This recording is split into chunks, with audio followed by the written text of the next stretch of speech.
Pampalit sana sa gitna. Oh, stretch, no? Ano ba? Ang goma.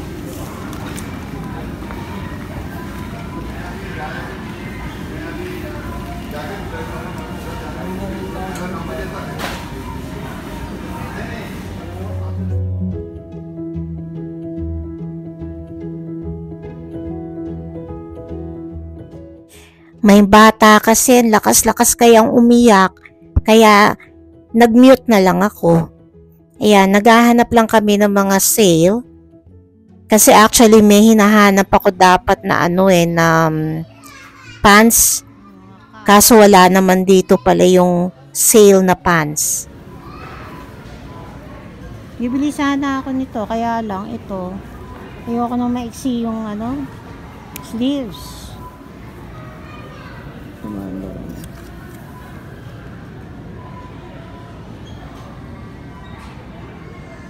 Wala naman kami nabiling sale, so bumili lang konti. Ito ay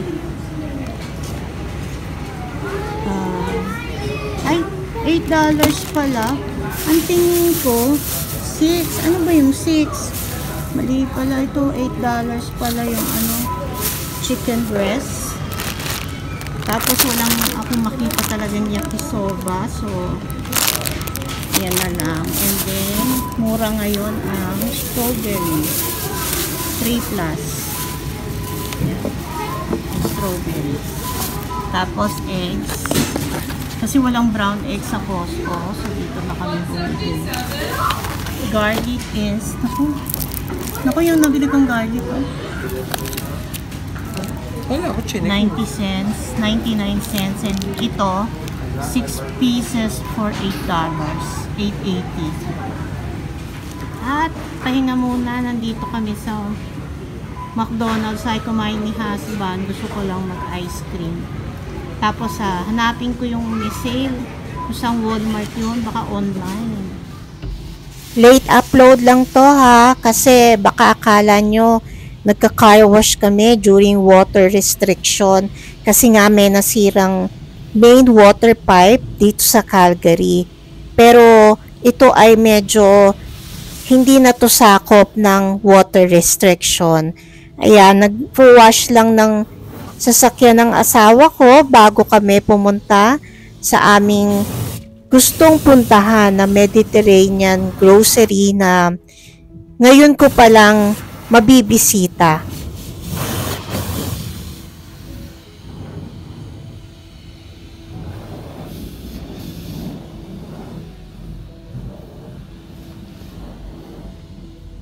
So, nag-car wash kami muna. Ay, siya pala yun. Nanood lang ako.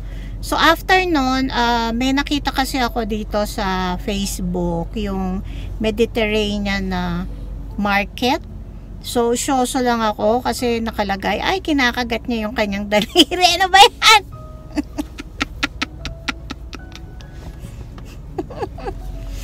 Iniwasan ko na nga yung video kanina eh. Ayun, tawag dito, yan, nawala tuloy ako. So, bale yun, basta, mag-uusyoso lang kami dito sa Mediterranean. Dito lang yan sa McLeod Trail kung kayo ay taga Calgary, okay? Meron ako isang gustong puntahan dito, yan Avenida Village, yung fresh and local market kitchen. Pero sa susunod na yan, so ito muna, pupunta muna kami dito sa isang medyo mahirap kasing i-pronounce, basta Mediterranean market siya, at nakalagay mahal ang kanilang mangga kasi yung mangga na bili ko kanina is 6 pieces in a box na $8.88. Ito ay 8 something. Ito ang nakalagay dito ay $4.69 per box, for box of 9. Pero siguro maliliit lang to. Tapos kung 2 boxes, $8. So titingnan ko lang. Ayan, so nandito na tayo. Ayan o. Shaganappi Mediterranean Market. First time namin dito. Ayan na.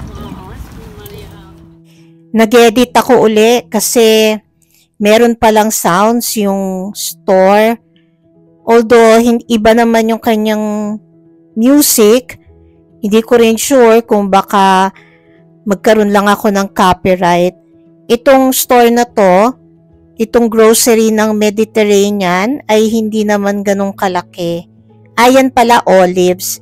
Tinitignan ko, nung una kala ko raisins. Tapos may nakasulat pala na olive siya. And these are big pitas, pita bread. Gusto ko sana bumili kasi parang bagong-bago. Mahilig kasi ako sa mga ganyan, mga tinapay. Ayan din, oh, parang bago rin siya.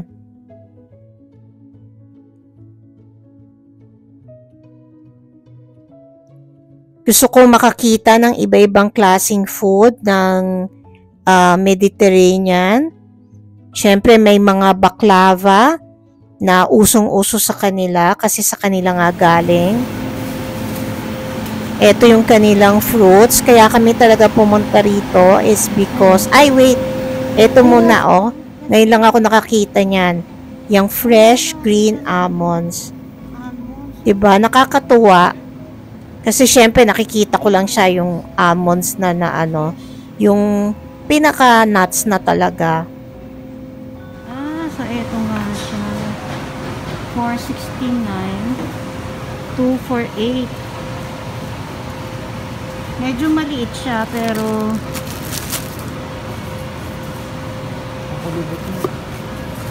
ito pwede nang kainin. Oh, parang overripe. Overripe siya. Sige, 879, 20 pack. Pero, diba? Ano nga kayo? Okay ba?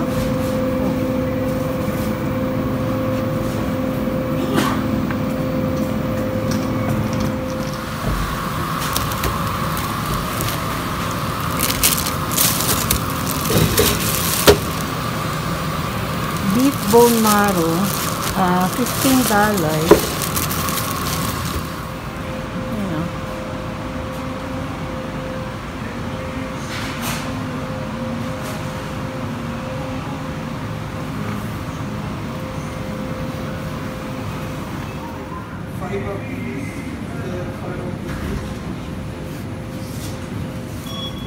Mga kanilang pagkain. Dates and pistachios. Tapos mga nougat. Interesting, no?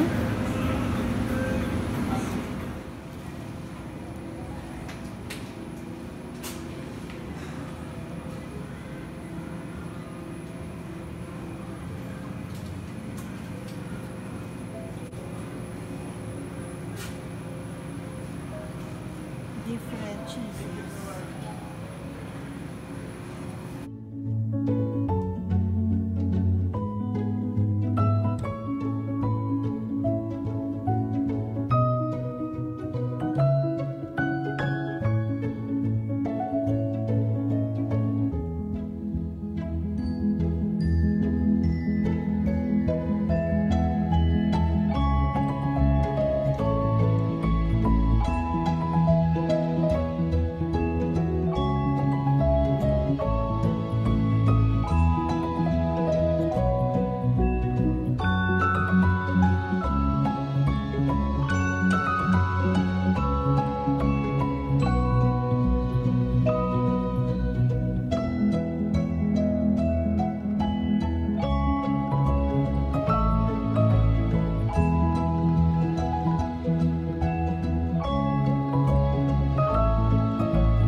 Maano sila sa pistachio, no?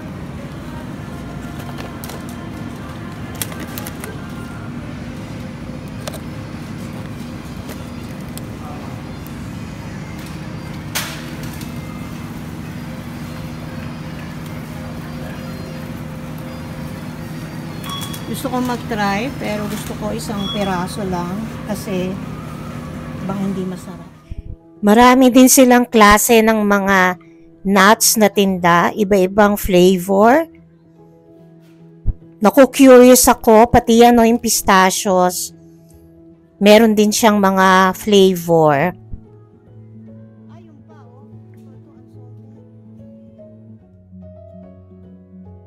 Tapos may mga cashews, ang laki oh.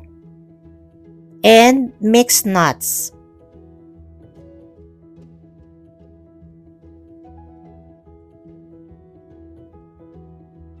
Ito yung parang corn no, na nabibili sa Pilipinas. Yung may barbecue na corn. Ang sarap sanang bumili kaya lang medyo mahal ang mga tinda nila. At saka masyadong malalaki ang packaging for me to try. Ay ito oh, parang nagkaroon ng ganito sa Pilipinas noon. Yung sugar coated, yung ganyan mismo ang itsura.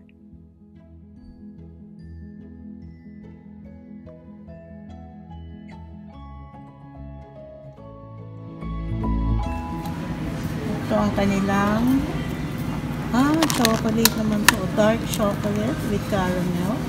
Medyo mahal ang mga ano nila, food. Kasi siguro imported. Diba? May ano sa likod mo, Russell? Walnuts. Eto, ang laki, Russell, oh. 22. May cotton candy. Ano ang cotton candy? You buy these candies by weight. Kaya parang mahal kasi ang bawat isa ay mabigat.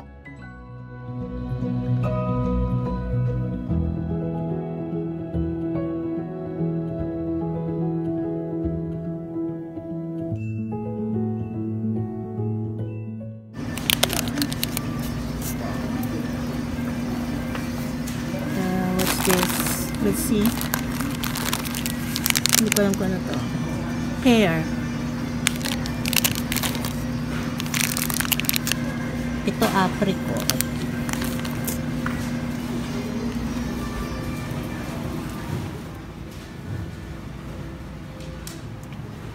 Mga pistachios.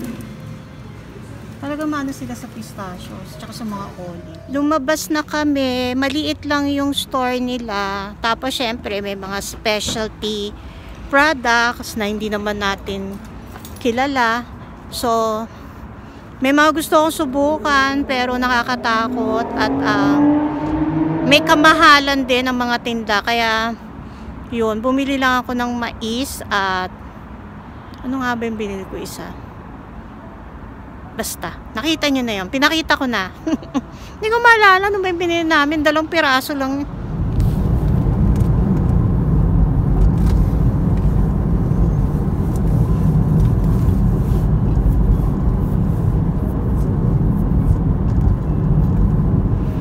Yan, dito na kami. Dito na kami sa bahay. So, ito pala yung isa. Sabi ko, nakalimutan ko yung binili ko.